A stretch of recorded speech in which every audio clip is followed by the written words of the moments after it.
Ladies and gentlemen, welcome to episode 14 of Let's Play Homeworld Remastered. According to the data we received from Captain Elson, the Homeworld system is surrounded by a network of hyperspace inhibitors. The inhibitors are all heavily shielded and do not show up on any sensors. Elson has provided us with coordinates of the most vulnerable inhibitor station. Our goal is to destroy the station and create our own access point.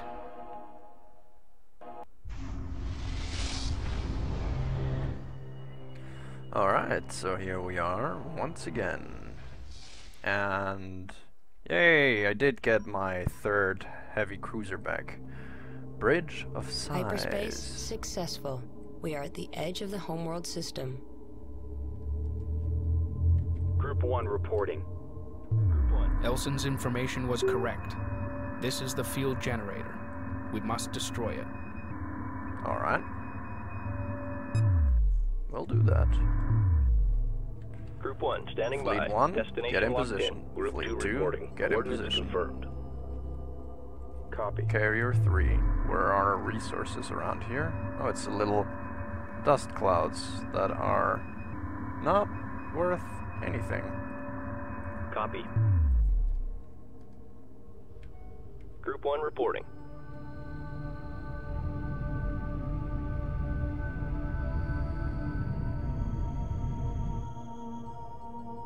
Group 2 copies. Acknowledged. You Group guys 2 are gonna be reinforced. Group 2. Green line confirmed. Resource collector awaiting orders. Confirmed. Group 1 copies. Acknowledged. Ready. We're gonna send the scouts ahead to see what is Destination going locked on. And there seems to be some resources somewhere around the map. Reporting. But I'm not gonna go. Ready. Resources locked in. Collection I'm confirmed. just gonna let them collect it themselves. So the rest of the fleet is gonna stay here for Resources protection. downrange. For if anything comes our way. Group 1 copies.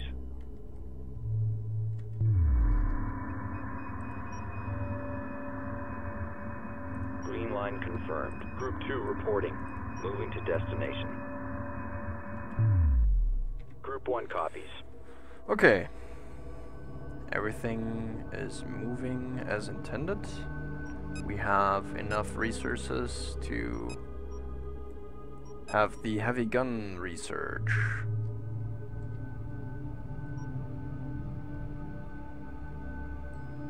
Okay, enemies ahead. Acknowledged. There's ion cannon frigate, 3 of them. Oh, these are black, imperial black. Roger. Group 1 reporting.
Okay, we have seen it. It's enough.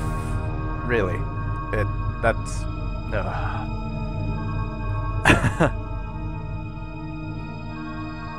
There's such a thing as a little bit too much.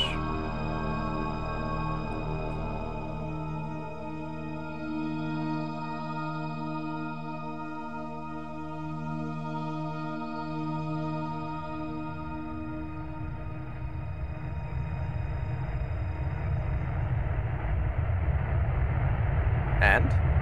What is this, and why are we looking at it? Research Division reports advancements in sensor fidelity which would allow us to determine the location of enemy ships. We Thank advise you. commencing research immediately. We have too many collectors here. Expect delays. New research available. Group 1. Sensor array, thank you. Group 1 reporting. Group 1. Strike group acknowledged. Strike group coordinates locked in. Group 2 standing by. On our way. Copy. Roger. Moving to destination. Acknowledged. Acknowledged. Group 1. Strike group to battle positions. Group 2 copies. Pick your targets. Destination locked in. And here we go. Battle is on. Thank me for bringing 3 heavy cruisers to this battle. Group 1 reporting. So we'll just make pretty quick. There we go. There's nothing you can hold against me Group 1 standing by. or my homeworld. Acknowledged. Group 1 standing by.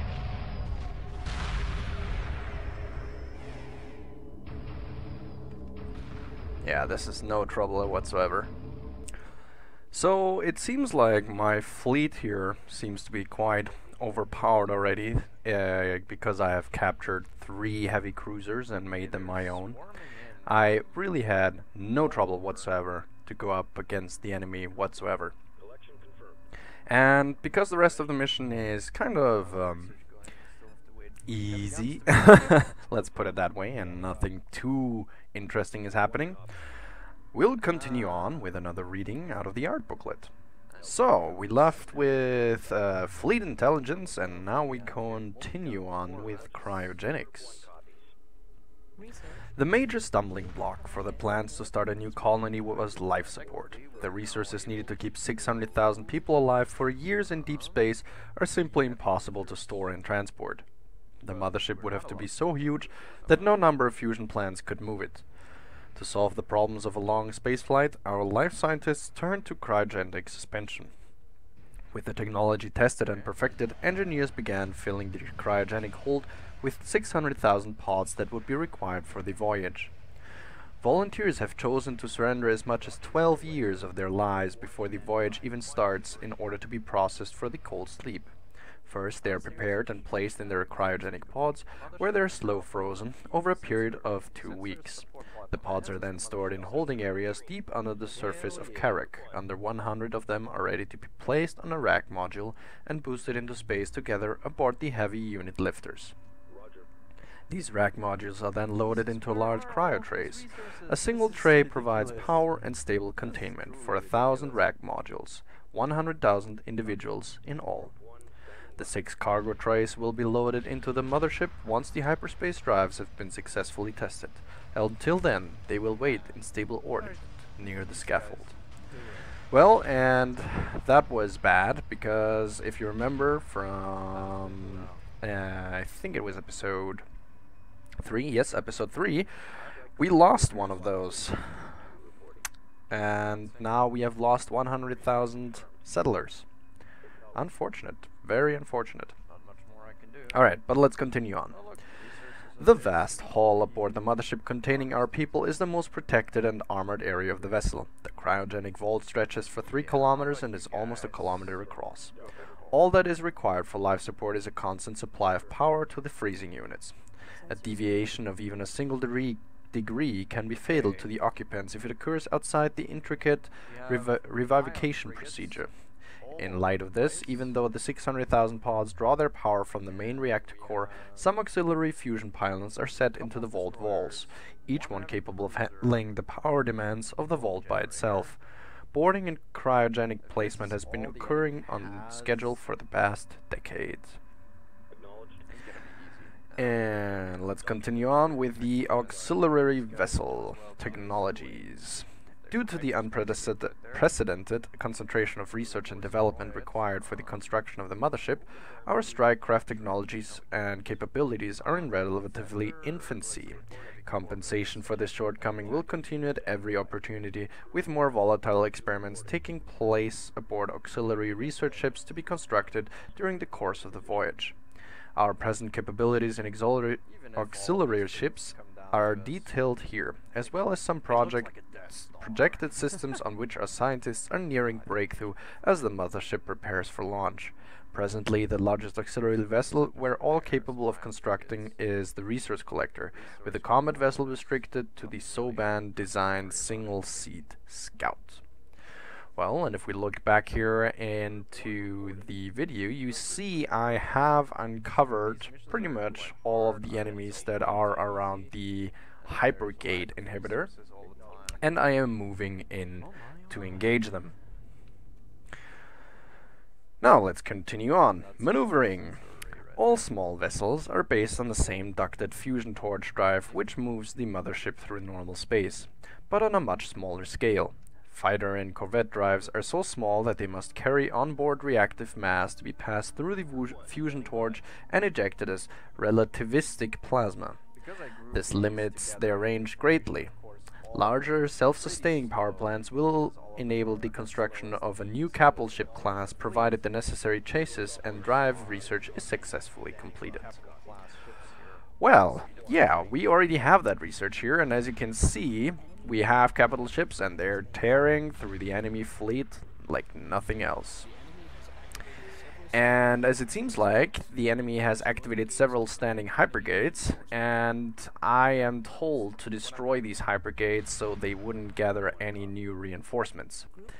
Well, I'm doing that because my fleet is quite capable of doing so. As you can see, there is a fleet right there already trying to move up against me. I tried to engage them and destroy them, but my fleet, my strike team was not strong enough. Thankfully, I have another 2 destroyers here, and I'm prepping myself with some more attack bombers for their assault, and then I will try to destroy the hypergate that is right there. But let's continue on with a little bit more reading.